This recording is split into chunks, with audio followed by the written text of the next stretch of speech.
Hello everybody and welcome back for the weekly VR news. As always, I am Mateo311 and this is your channel for everything VR related. It looks like the month of May is going out with a bang, as we have roughly 10 new games and updates dropping this week. Plus we have some updates on huge new tech that will definitely shape the future of VR, like major updates to eye tracking technology and Valve working on their own non-invasive brain interface. Now there are of course links and timestamps if you want to skip ahead, but let's start things off like normal with the check-in, and that's what have I been up to in the VR world. Well, this was an oddly busy week. I'm working on some special project that I'm weeks away from telling you guys about. So that's an exciting time, but I'm not close to talking about it soon. That's all I'll say. I also finally got into Out of Sight. I've been meaning to play that game, and I gotta say, I'm not very far into it, but I am really impressed. This is like another Midnight Walk, different tonally. Gameplay is a little bit different, but it's got that amazing atmosphere. The mechanic of using the teddy bear for eyesight just works surprisingly well.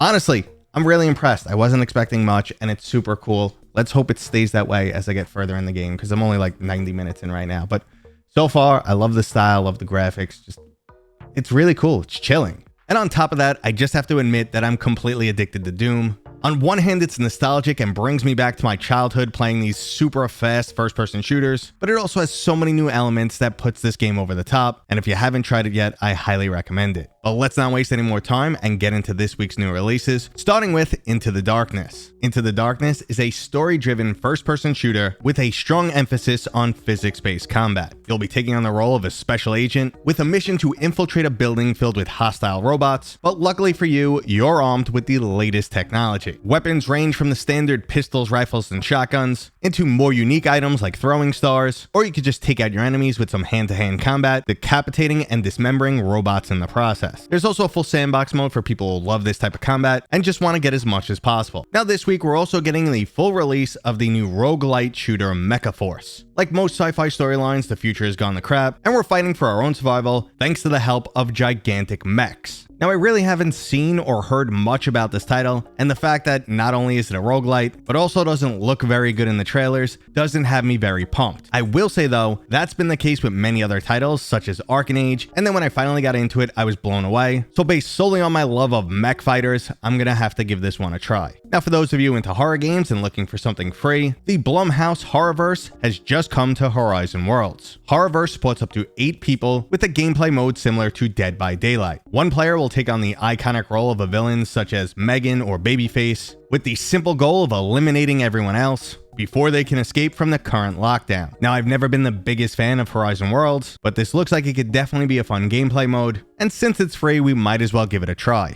And last up in this week's new releases, we're getting Formula 1 2025. Now, the only real question I have about the latest installment of this iconic franchise is how good will the VR support be? PCVR can definitely use a new racing game at this point, something that can compete with Sony's GT7, and while I know this isn't an apples to apples comparison, a good racing game is still a good racing game, even if it's not in the specific subset of the genre you're looking for. And that right there was all of this week's new releases, but we still have plenty of game updates and announcements before we even get into that huge hardware news. The first major update is coming for the super hot style shooter Cold VR. The free Sub-Zero campaign overhaul DLC plans to address all of the major complaints that people had when this game originally released. It not only includes updates to the existing levels, but they've added 5 additional levels, major graphical updates to the Quest and Steam versions, and finally native bHaptic support. Now, if you missed the original release of this title, it plays like Super Hot in reverse. Rather than enemies only moving when you move, standing still makes everything around you go faster. So rather than being extremely deliberate on every single movement you take, you're running around like a madman. Now, this is definitely a unique new take, but it just didn't resonate quite as well as Super Hot, so I'm truly hoping this campaign overhaul fixes a lot of the issue. Now, if you guys want me to cover this game or any other title, please let me know down in the comments right now. I'll do my best to cover as many games as possible. Now, moving on to the next new update, Audio Trip has announced the Neon Disco Pack DLC, which includes 5 new songs. Now, I personally haven't played Audio Trip in quite some time, but if you're a sucker for these rhythm games and connect to the music in this new DLC, go ahead and pick this up for $7.99 when it releases later this week. But if you're more of an Among Us fan, there's a new event dropping on May 29th. Dumb Justice adds the new vigilante role to the gameplay. So So instead of just being a crewman who tries to complete their tasks, or an imposter whose secret goal is to kill everyone, you can now be assigned the vigilante role, which is a crewman who can not only complete tasks, but also take out some individuals that they think are sus. Overall, this is an awesome new twist that will have a significant impact on imposter allegations. Now, I could hear the people screaming at each other right now, this one's gonna be great, especially if you play it with some friends. The finger pointing, the name calling, the blame game, it's gonna be awesome. I can't wait, guys. But if you usually stick to single player and you're a fan of Gorn 2, well, lucky for you, because it's also getting some nice updates. The Quest 3 version will be upgraded to 90 Hz, giving it some much smoother action, and they're also adding a brand new endless mode, so you could bash some brains in the arena until your heart's content. Now, I do my best to at least try every single new VR game, and even though I truly enjoyed the original, I'm just yet to jump into the new one. Now, if you've played this game, I'd love to hear what you think down in the comments. And last up, for the sports fans, we have Cleansheets Pro, which is a soccer, or depending on where you're from, a football goalie simulator. There's everything from a full career mode to active training drills, and oddly enough, this game is being designed as a live service, so it will have a monthly subscription. Now, there are definitely some people out there who utilize their headsets for specific games or tasks, such as working out, so they might be able to break into a very specific niche audience, but I'm really not expecting many people will get behind the whole subscription service thing. Well, I guess we'll find out soon enough when the game releases later this year. Well, let's get into today's main topic, the new hardware that's going to shake up the XR industry. Last week, we had some keynotes from Google, and they showed off, as expected, glasses that have a built-in screen with full functionality of something like the Ray-Ban Meta, but visual feedback. So you could sit there, you could talk to the Gemini AI like you do with the Meta AI. You can ask it for certain information, but you're also going to get video overlay.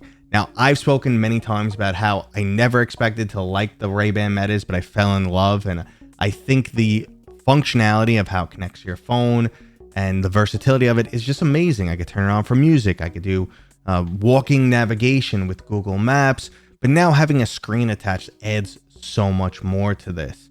Obviously, it's not huge for the gaming world, my main focus, but we do want this technology to get into mainstream hands, and this is the way to make it happen. Now, Apple's supposedly coming out with their own glasses next year also, so it looks like the end of 2025 and into 2026 is going to be really big for the XR industry. But again, like I said, I'm a lot more interested in the gaming side of things, and that's why I'm really happy to see some updated eye tracking tech coming from Tobii, as they've recently partnered with Prophecy. Now, the combination should lead to cheap, ultra efficient eye tracking technology that's ideal for things like eyeglasses or XR headsets. And why I'm excited about that? Well, if you've used eye tracking on the PlayStation VR 2 or the Apple Vision Pro, you just know how good it feels. And you also get that added benefit of foveated rendering. When it's done right, it gives you a significant performance increase. So that's a major benefit for XR headsets, for gamers, and you have a new functionality. Like, there's certain games that only worked really well with eye tracking, like Synapse, it helped you target enemies and use your force-like abilities. So I want to see that more in games. It's also really cool for navigating menus. You don't need a controller. Basically, just look around and that's your mouse cursor. So that's a big one, but even bigger. Valve CEO Gabe Newell has recently announced that his company Starfish is releasing its first brain interface chip this year. Now we're actually starting to get into some crazy sci-fi tech here, but it's becoming real, oddly enough. The spec sheet on what their new chip is capable of is pretty insane because it runs on just such low voltage and has the capability to read multiple different sections of the brain. And they also want writing capability, the ability to send information back to the brain, which is scary, but ultimately will be awesome. You start thinking of Black Mirror and you get these, put a little dot here and you play a whole VR game. Yeah, obviously it could go in a very dark direction very quickly, but there's also some really major uses to this that are both entertaining and also medical. Now, we could solve a lot of brain injury related ailments, help things with like bipolar, but obviously this channel is more along the lines of VR tech. And what does this mean? But like I was just talking about with eye tracking, this is one more interface into your gaming experience. The game could eventually know things like how immersed are you? What immerses you more? Are you too scared? You know, is it giving you the right level of challenge? By reading your brain, it could help with all of these different aspects of the game, giving you a tailored experience that you just love because it knows how you're feeling. So that's pretty crazy. Obviously, way down the road there, but we've always kind of expected Valve to try to integrate a BCI into one of their headsets at some point in time. Just the tech hasn't been there. Is it there now?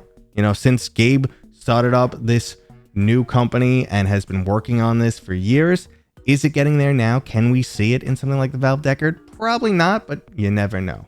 And that was today's video, guys. I hope you enjoyed it. If you did, go ahead and give it a thumbs up. If you're new here, please consider subscribing. And as always, I'll see you guys on next time.